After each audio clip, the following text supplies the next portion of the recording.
महत्वाची बातमी पाहूयात। राज्यात 30 लाख कोटी रुपयांच्या गुंतवणुकीचे करार केले असल्याचं मुख्यमंत्री फडणवीसांनी सांगितले। दाओसमधून मुख्यमंत्री देवेंद्र फडणवीस यांची पत्रकार परिषद घेत माहिती पाहायला मिळते। एकूण 18 देशांमधून महाराष्ट्रामध्ये गुंतवणूक येत असल्याचं फडणवीस म्हणाले।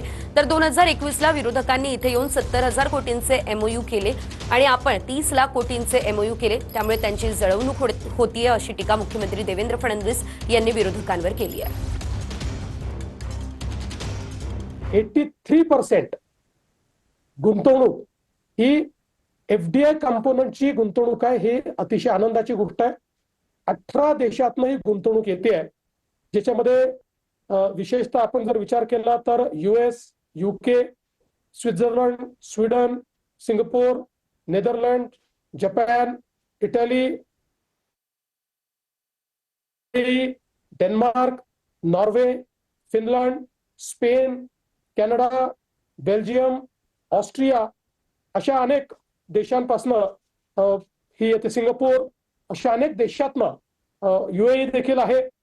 या ठिकाणी ही इन्व्हेस्टमेंट या ठिकाणी येते। या कागदावरचे अनाउंसमेंट्स नाहीत। छोटे मन के और छोटे दिमाग के जो लोग होते हैं उनको हम इग्नोर करते हैं, इसलिए उनको हमने एक्सपोज कर दिया है। पिछले समय भी किया है, इस समय भी हम एक्सपोज करेंगे।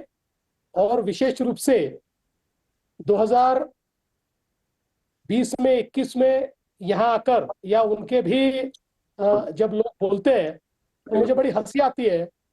और कुल मिलाकर वो 70-80 हजार करोड़ के एमओयूज यहाँ पर कर गए और हम 30 लाख करोड़ के एमओयूज जब करते हैं तो चलन थोड़ा स्वाभाविक है। तर फडणवीसांनी मुंबईला सर्क्युलर इकॉनॉमीचं शहर बनवण्याचा संकल्प जाहीर केलाय। यासाठी टाटा सन्स सोबत करार केल्याची फडणवीसांनी दाओसमधूनच माहिती दिली। यात कचरा व्यवस्थापन आणि पुनर्वापरावर भर दिला जाईल। मुंबईमधील हवा आणि पाण्याची गुणवत्ता सुधारण्याचं यामध्ये उद्दिष्ट आहे। टाटा सन्सनी केलेली आहे ती म्हणजे मुंबई करता सर्क्युलर इकॉनॉमीची एअर क्वालिटी आणि वॉटर क्वालिटी सुधारण्याकरता solid waste, liquid waste, industrial waste, electronic waste, medical waste अशा सगळ्या गोष्टींना या सर्क्युलर इकॉनॉमीच्या माध्यमातून नवीन टेक्नॉलॉजीचा वापर करून वेस्टला वेल्थ मध्ये कन्वर्ट करायचं आणि झिरो लँडफिल ठेवायचा, अशा पद्धतीनं याचा कॉन्सेप्ट तयार करण्यात आलेला आहे, जो ओव्हरआर्चिंग पद्धतीने पुढच्या काळामध्ये मुंबईला एक सस्टेनेबल शहर म्हणून या ठिकाणी तयार करण्याच्या दृष्टीने हा देखील एक अत्यंत महत्वाची गोष्ट